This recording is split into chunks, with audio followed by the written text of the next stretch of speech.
police have extraordinary powers to do various things. I could tell you lots of stories about what's happened with that. And they just kept renewing the state of emergency, which has to be renewed every couple of weeks. And the minister responsible just keeps signing it and signing it and signing it. And that means the medical officer of health can micromanage our lives. If you want to go visit your grandma, guess what? You better ask the medical officer of health. You want to go drive across the province and see somebody who's sick, you better ask the medical officer of health. You want to cross a provincial border, better ask the medical officer of health. And then we got into the whole thing about vaccine passports to go to a restaurant, to go to work. We started firing healthcare employees who weren't vaccinated. All of the same problems as the U.S., except with less constitutionally guaranteed protections. So because Canada doesn't have, they have a constitution, but it's not the same thing that the United States has, especially with the Bill of Rights, which right. Of course we're finding out in the United States. That doesn't mean a lot to a lot of elected servants either. But you have the Charter of Rights, mm-hmm. which reserves to the federal powers and even state powers the ability to override the Charter of Rights when they feel it's needed or necessary. Right. We are going for liftoff in T-30. Stand by for further instructions, Minnesota Black Robe Regiment. Secondary guidance systems engaged. Minnesota Black Robe Regiment, it will be on my mark.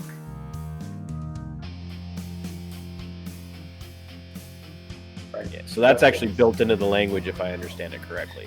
It is, and I think the big problem with our Charter of Rights and Freedoms here is it gets suspended when there's an emergency, and that sounds very logical and reasonable, but I don't think a state of emergency was ever felt outside of maybe a full-scale war, right? A state of emergency. It's not like we don't declare a state of emergency for hurricane season. We just declare a state of emergency for one day, where the hurricane's there and it's blowing so hard that there's trees coming down and emergency vehicles have to get around. We say stay the hell home for the 24 hours. But nobody ever pictured a government declaring a state of emergency for 2 years. And because it was never pictured, it was never written into the legislation that governments had to justify this. So basically, all it takes is a minister's signature on a piece of paper. Right. We're in a state of emergency perpetually. And so that was the big hole in all this that they drove the truck through. And there's a nice saying, and I can't remember the exact language, but more or less it's that if the government can afford itself more powers in an emergency, then they'll always find an emergency, right? And that's what's happened. So we've been in a state of emergency here in Nova Scotia.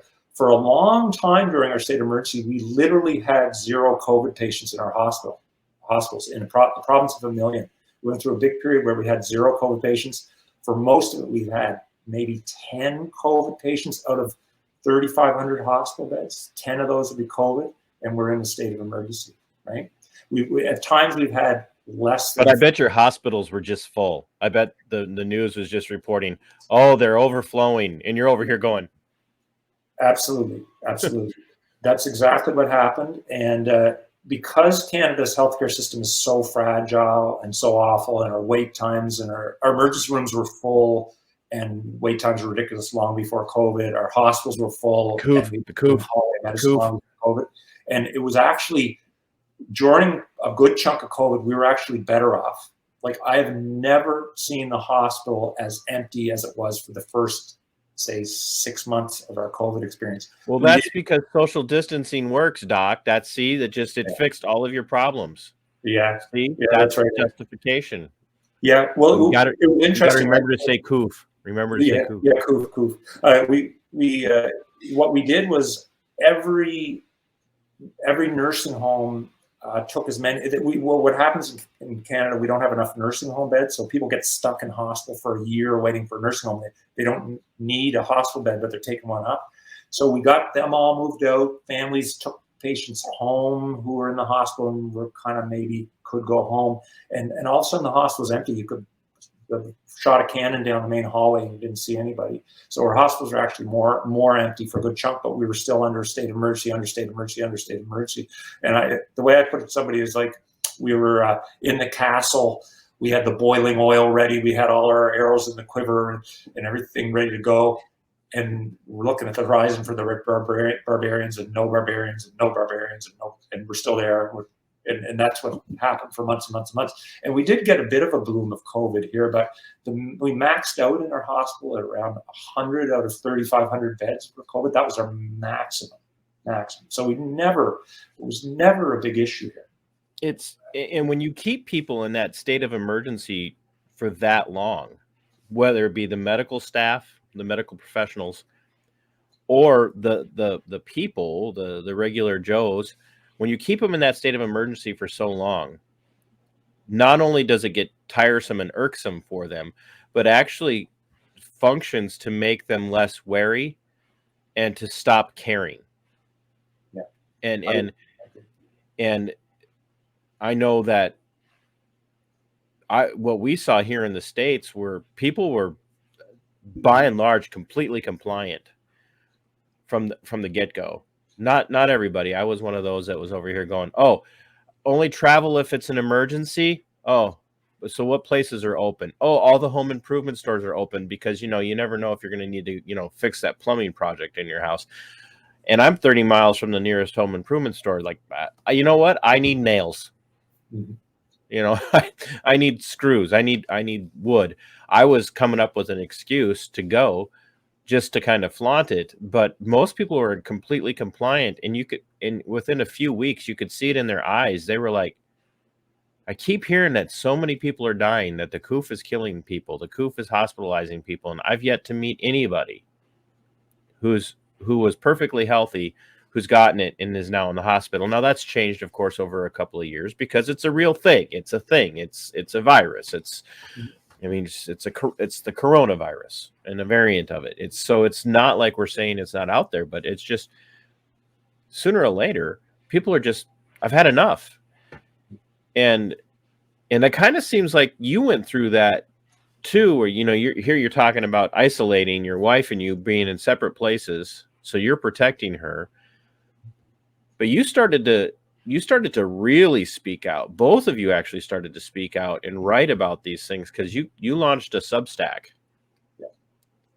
Yeah. If people want to go to that, it's a paradox, our little pun, right? PAIRO docs, DOCS, .substack.com. And we've written, so Julie and I, just to give you a sense of it, we're big Jordan Peterson fans, but Julie has a background in philosophy and political science before she went into psychiatry. So she and I too, like I've read a lot of political science and philosophy over the years. I'm currently reading Alexis de Tocqueville, for those of you in the U.S. who know that famous Democracy in America book, and I've read a lot of Thomas Sowell. And we're not yet. I'm a doc. I'm a very technical guy. I have that side of me, but I think philosophy and psychology and religion and political science and that stuff that all mashes together to make us who we are as a people is so critical that I spend a lot of time in that thought bubble, So that's mainly what we write about. I do write a little bit of technical stuff, and currently my next series of stuff on the Substack is going to be about why I think masks are stupid. So there will be some technical things, but if you read, like, one of the things that's really, really bothered me about that's really bugged me about our approach to COVID is that the idea that the risk that we are allowed to choose in our own life can be dictated by an outside force, another person. That idea is so flawed, Like, I lost my mom in November of 2020, and we were kind of in between hard lockdowns, and there was a little more flexibility in hospital visiting. So my mom died. She was lucid and alert, and she had no dementia, but she ended up with a critical health problem that killed her, and she was in the hospital dying, and she knew she was dying. And I was allowed to be there. I was allowed to hold her hand, but a lot of people haven't in the last 2 years, and so many of those people have died alone and miserable. And I've seen them; they're calling out for their families, and they want to see their son, they want to see their daughter, and we're forcing them to die alone. And I look at that and I think that is so wrong. Like, public health's job is not to say, "Hey, the risk is too high. You're not allowed to go take that risk. You can't do that."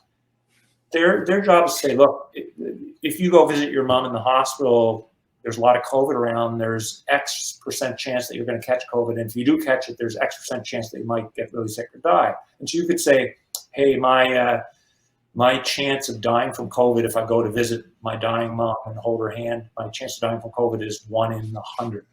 And you can make that decision. I would have gone if I knew it was 1 in 100. I probably would have gone if it was 1 in 50. If it was 1 in 10, I don't know. And I don't think my mom would have wanted me to be there if it was 1 in 10. But given that we know that it's probably 1 in 1,000 or 1 in 100,000 or 1 in a million, for God's sake, absolutely, I could be there. I should be allowed to be there, and I would choose to be there. And most people would. But what we've done is we basically told the medical officer of the health department, you decide, right? Jesus, I've said before, some people choose to go and jump off a cliff and fly down in a bat suit, right? That's a bit risky. But we've never had a society where the medical officer of health says, hey, that's too risky. You can't do that, man. No flying. Well, you shouldn't have brought that up, Chris, because now you're going to give them ideas.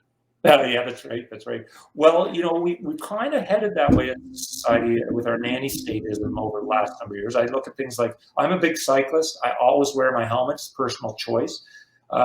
But I don't think there should be a helmet law. If somebody wants to bust their head, they should be allowed to bust their head. And we're really inconsistent with our views on that in medicine and law. Like, we force people to wear bike helmets here in my province, but we don't outlaw smoking, and smoking's the justification for the bike helmets is always, oh, well, if you have a head injury, you're going to cost the healthcare system money and we all pay for it. Well, that's true of smoking. That's true of drinking too much. That's true of these people who are diabetic and 300 pounds and they go out to the store and they put a bunch of Twinkies in their car. Thank you for bringing that up, because the way you just did, I'm not as educated as you are, but I try to do a lot of thinking and studying of, especially philosophically, where all of this is coming from. And I have tried to push on people about this idea of how far do you allow medical professionals into your lives, into control of what you can and cannot do. And one of the things that I brought up was, okay, if the Coof is really that dangerous and we're doing all of this to protect everybody from it and to save the system from being overburdened, then would you be on board with restricting all diabetics to the degree where the state can step in and tell them what they can and cannot eat, when they can and cannot eat, when they can and cannot eat, when they can eat things that they want to eat versus things that they have to eat? And what about obese people in general? Should the state be able to step in and tell obese people that they cannot eat certain things and that they have to lose X amount of pounds or kilograms? Or do you guys still use stones? I don't. No, we're kilograms. Or kilograms, or whatever the case might be. And their answer is, it's not the same thing because it's not contagious. I'm like, oh, wait a minute. It is actually societally contagious. Obesity and diabetes, while diabetes is clearly predominantly a genetic predisposition, if I understand it correctly, you can still develop it and have a tendency towards it in your family. But the obesity is societally contagious. The more it's seen and accepted, the more likely it is that people will not feel any compunctions to remain healthy on their own. Mm-hmm. So that's far more dangerous. And we see that obesity and diabetes are killing far more people across the board than a lot of the other viruses that are out there. So if you're really doing this to protect people, where do you draw the line? And so when you brought that up, it made me feel like, a little vindicated. Mm-hmm. Have you run into pushback with that argument with people? Yeah, and just so like I always try to look at the other side and just to sort of steelman the pushback on the other side, because I think there's stupid pushback and then there's really kind of a reasonable pushback. And the reasonable pushback is it is a little different than an infectious disease, right? The diabetic thing. And so just to dive into that a little bit, I think Canada has this thing called the Quarantine Act that goes back to the early history of Canada. I think it was in our original documents when Canada was confederated, and then it was updated sometime in the 80s or something, I can't remember. But the idea with the Quarantine Act is the medical officer of health would have the power to quarantine sick people, right? Mm. And that made sense, right? You look back to before we had, say, vaccinations for smallpox. If you got a ship coming over from Ireland full of grubby, dirty immigrants, which not that the Irish are grubby and dirty, they're just on a dirty ship. Yeah, well, they were back then, and my ancestors on one side of my family were definitely part of those grubby, dirty immigrants from Scotland. I just say that to be tongue in cheek because somebody always finds something to pick on. Oh yeah, they'll cook this. But so there was a real good reason to have the Quarantine Act, and most of the ports here. I'm actually looking out on an island off Canso, and they had a quarantine facility off. So each ship that came in that had to be inspected, and if they had, like, say, smallpox or something, you couldn't just let people into town because it would kill half the population, and that made perfect sense. The idea was that you restricted the rights or the liberty, more correctly, the liberty of a small number of people or one sick person or whatever to benefit the whole. The difference with COVID restrictions is there's this symmetry of risk, right? It's not you take this one sick person or a few sick people and you isolate them for a time to protect everybody else who's well. If you and I are both well, and there's a chance that we can catch COVID when we go out, yes, sure, you could give COVID to me, I could give COVID to you, but we can both make the decision on whether to hide under our bed with a tinfoil hat and 4 masks, or whether to go out and take the risk.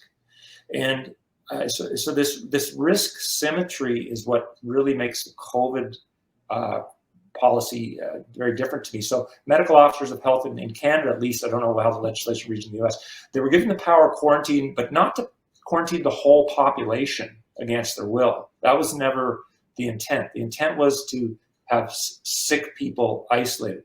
And that makes perfect sense. We just blown it up into something. We've blown up this power into something that was never meant to be. Frankly, the United States, my state, Minnesota, was ahead of the curve on this. Everybody was in an outrage because New York was trying to pass forced quarantine during all of this, like literally individualistic forced quarantine, where you could just be reported as having had contact through contact tracing, and New York was struggling. Well, several years ago, Minnesota actually passed in their state statutes a quarantine authorization that is absolutely, there again, understandable if you literally have a person who has smallpox or something that's just genuinely life-threatening. You don't want Typhoid Mary out there running around doing her thing. But what we're seeing, and I think it plays to what you were saying about the symmetry of infection, if you will, is that we now are treating everybody as infected, as dangerous. And Minnesota laws, statutes say that you have a right to refuse any kind of medical care, any kind of testing, any kind of treatment, but the state reserves the authority when you refuse to detain you against your will without a court order for up to, I think it's 72 hours or 36 spread out over, without weekends that don't count.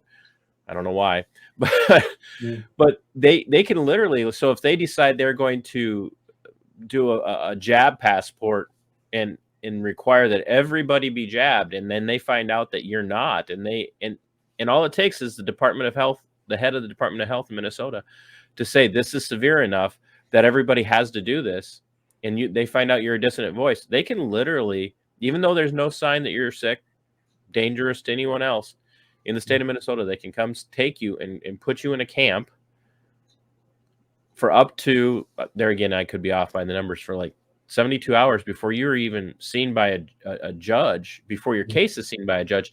And that judge isn't local to you. That judge is out of one of our counties up in the Twin Cities area. And that's just, it goes to what you're saying, is there is a place and a time for quarantine. And the sad thing is that most reasonable people will quarantine themselves. Absolutely.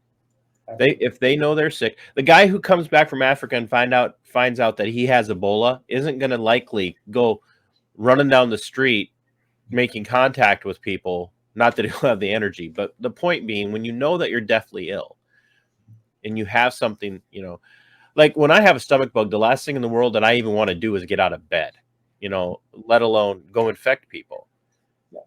And those are noticeable things, and yet here we are treating everybody as equally dangerous, and requiring them to do things that we've never done before. Just to add into that a little bit, you know, I think when COVID hit, I don't know, you guys might be aware of the Johns Hopkins recently came out with this study, you know, about the lockdown effectiveness, and it wasn't effective. And I think people mix up the meaning of that. I think people who are like me, I'm anti-lockdown, but we shouldn't lose sight of, there is real value in social distancing, right? Like, absolutely. If you stay at home under your bed, you're not going to get COVID, right? So it doesn't mean that social distancing is ineffective. What it meant is that, what I take the study to mean is that mandatory lockdowns don't add anything on to what people will voluntarily do if you just tell them the risks. So if COVID first hit and they, you know, and it looked like it was really deadly and this and that and the other thing, my mom had a kind of a chronic cancer that she was being treated with oral chemotherapy for. And when COVID hit, it wasn't like I was going to go from my emergency room shift where I saw 5 sick people and over and say, "Hi, Mom, how you doing?" Give her a kiss and everything. You know, I have really avoided my mom for quite a number of weeks until she finally said, "Look, I don't care. I'd rather see you than to be lonely. So come on over and see me." And then we both accepted that there was risk, and I went over. But you had the freedom to do that. Right. Well, we didn't. We did it illegally at the time, but that was all right.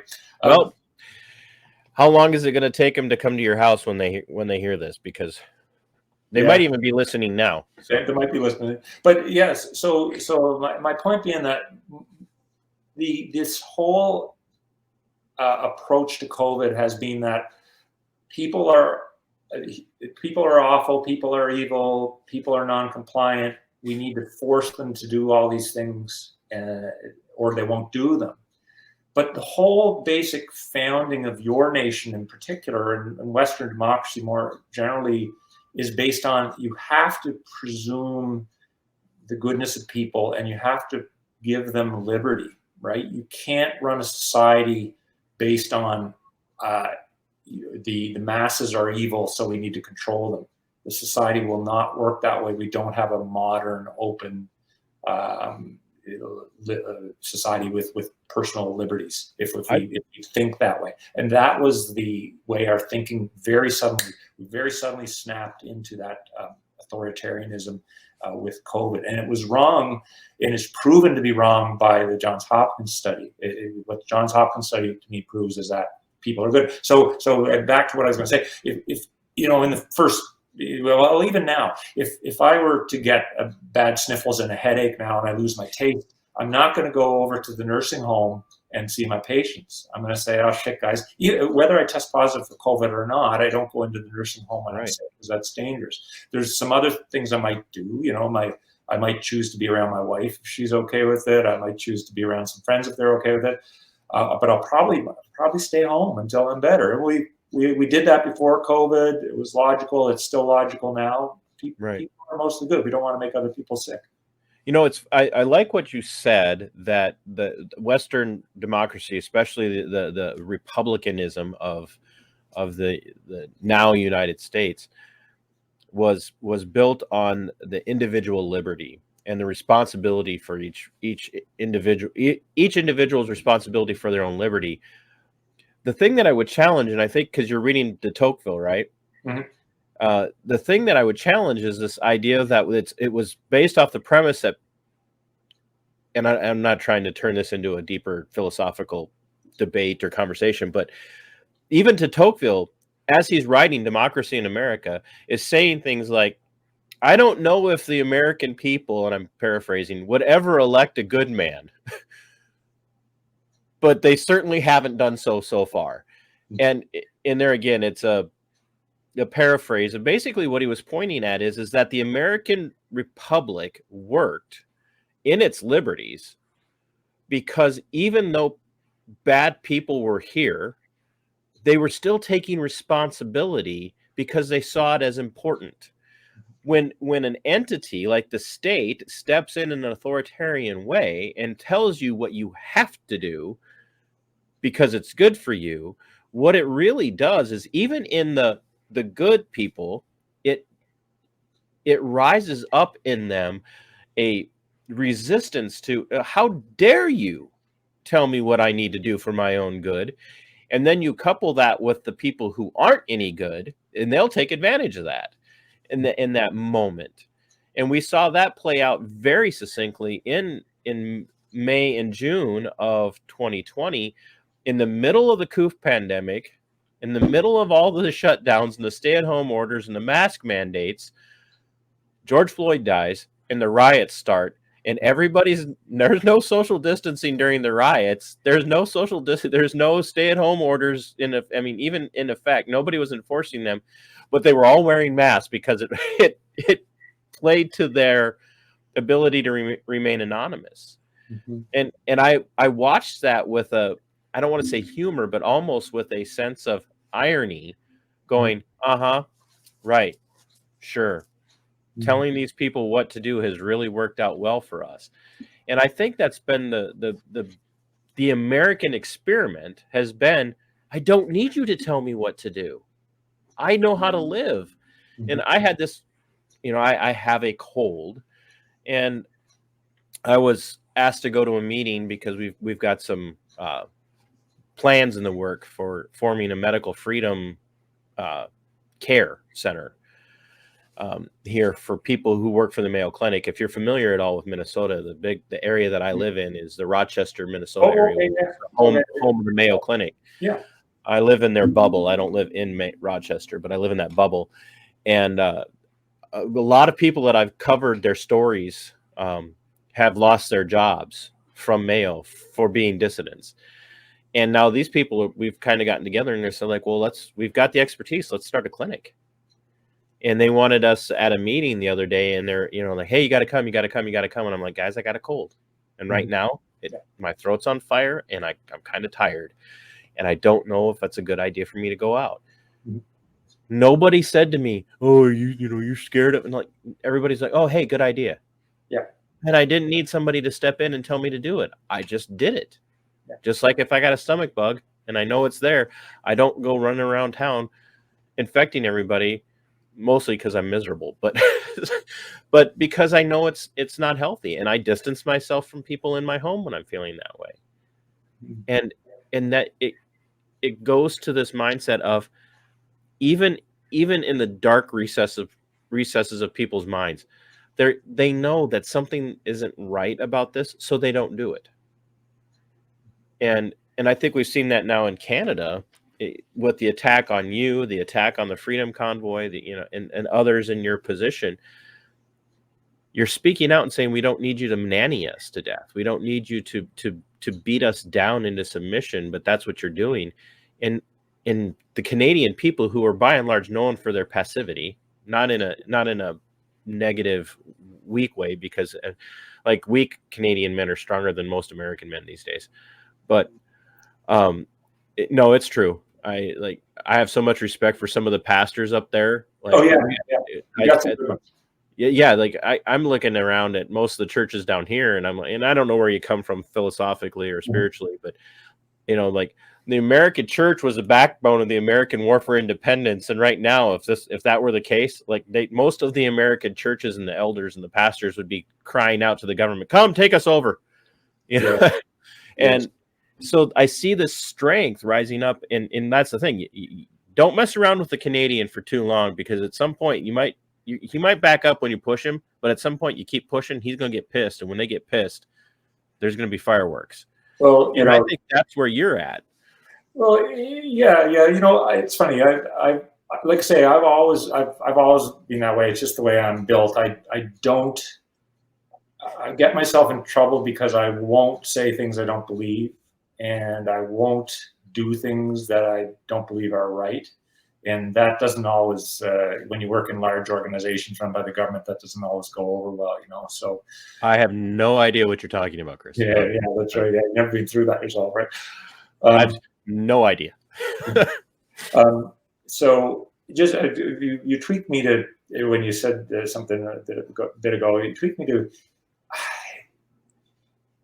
when we kind of outsource our decision making to a centralized power, we end up with these really bad things happening. And one of the things people can read on my Substack is it's a title called "Take the Chemo, Damn It." You know, I look at the whole lockdown thing the last 2 years. It was done. We always talk. We talk about let's protect the vulnerable. It's become a trope. We need to protect the vulnerable, and that's why everybody has to lock down, because we're going to protect the vulnerable. And even our public health officials and politicians, at some point, if you really push them, they admit that, well, it is low risk for young people, but you're not locking down for you, you're locking down for the old people, right? And we talk about the vulnerable as if they were stray dogs or helpless birds or something, but we forget that they're actually human beings who have agency and will and can make their own decisions. And when we force this lockdown, we force them to lock down too. And it's interesting to me that one of the hardest hit groups by lockdown has actually been seniors. You know, we went from this mindset. It's hard to remember before the Coof now because it seems so long ago. But if you go back to the 2015 to 2019, 2020, there was this recognition that loneliness and social isolation was really bad for people, especially seniors. So seniors, especially if they have memory problems or physical failure, what they need is to get out. They need to socialize. They need to use their brain. They need to use their body. The longer they could do that, the longer they stay happy and healthy and well. Yes. And then suddenly we renamed social isolation social distancing and told them all that they have to do it, and it's for their own good. It's not only do you have to understand it's safer and better for you. Right. And again, I think if that had have actually been for 2 weeks to flatten the curve, it's probably, you know, you could argue about the rightness or wrongness of that, but I think most of us would have just been on board with it. Most of us were. I was on board with it at first. Let's shut down long enough that the hospitals can get ready for this coming onslaught. Okay, I'm good with that. We were all in this together, and rah, rah, rah, and it's like World War II. It's our coming together moment, and we finally will heal the rest of society. But then very quickly it dragged on into a month and 2 months and 3 months. And I watched seniors go down the tubes at home. Yep. You take a senior with a bad hip who needs to walk every day and you lock them in their house and say they can't go out. Or somebody with dementia and they're a little bit confused at the best times. And it's that daily socialization and the fresh air and things that keep their mind okay. And you lock them in their house for a while. They were miserable and dying because of this. And many of those seniors would have said, look, I don't want this. Don't do this for me. Let my kids go play hockey. Let my kids visit me. If I die, I die. I'll take my chances, but I'd rather have a shorter but better remaining life than to try to extend it by a bit. And it's very analogous to chemo, right? Like we don't force chemo on people. We could say, hey, you got this terrible pancreatic cancer. This chemo will guarantee you live 8 months instead of 6 months. By the way, it'll make you really sick and you can't see your kids when you're on it. And it's going to, you'll just feel shitty, but you're going to live 8 months. So therefore you have to take it. We don't do that. We say, here's the chemo, here's the upsides, here's the downsides. Do you want it? And a lot of people say no to chemo for that reason. They'd rather have a shorter and better life. And similarly, a lot of the seniors I talked to said to me, I'd rather take my chances. I'd rather be allowed to take my chances. Right.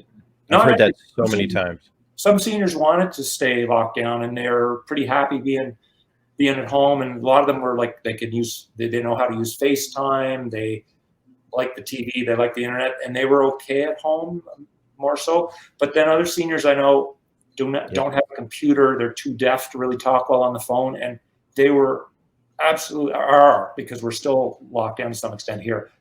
It was been an absolutely miserable 2 years for them, and they've suffered and died because of lockdown.